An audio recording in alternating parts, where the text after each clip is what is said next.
C'était le 23 août 1989. Une chaîne humaine, longue de 687 km, qui reliait Vilnius à Tallinn, en passant par Riga. 3 villes, capitales des républiques socialistes soviétiques de Lituanie, d'Estonie et de Lettonie. Des pays baltes, alors sous domination de l'URSS depuis 1940, année pendant laquelle ils ont été annexés par Moscou. Cet homme se souvient de cet événement. Dès que nous nous sommes envolés en hélicoptère, on voyait tous ces gens faire une ligne, des voitures aussi, et des autobus qui arrivaient de partout pour que les gens puissent se donner la main et brandir des drapeaux. C'était un événement historique.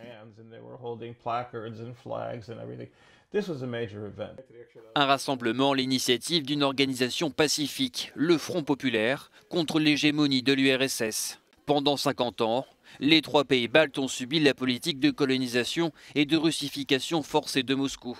Des années pendant lesquelles Lituaniens, Lettons et Estoniens ont été contraints d'effacer leur identité culturelle. Cette chaîne humaine, la voie balte, comme elle a été surnommée, reste pour eux une manière de renouer avec la démocratie. Les élections pendant le totalitarisme étaient une simple formalité. La voie balte, c'était surtout un grand vote commun pour la liberté des 3 nations. C'était l'expression de la démocratie directe. 2 ans plus tard, en août 1991, les 3 pays baltes accèdent enfin à l'indépendance, quelques mois seulement avant la chute de l'URSS.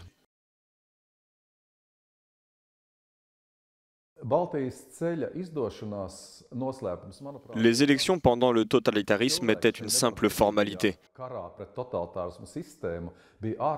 La voie balte, c'était surtout un grand vote commun pour la liberté des 3 nations. C'était l'expression de la démocratie directe. La voie balte a inspiré les actions de tous les États d'Europe de l'Est, y compris la chute du mur de Berlin. Et ces idées sont toujours vivantes 30 ans plus tard. Les militants pour l'indépendance de Hong Kong ont tenté de répéter un événement similaire cette année.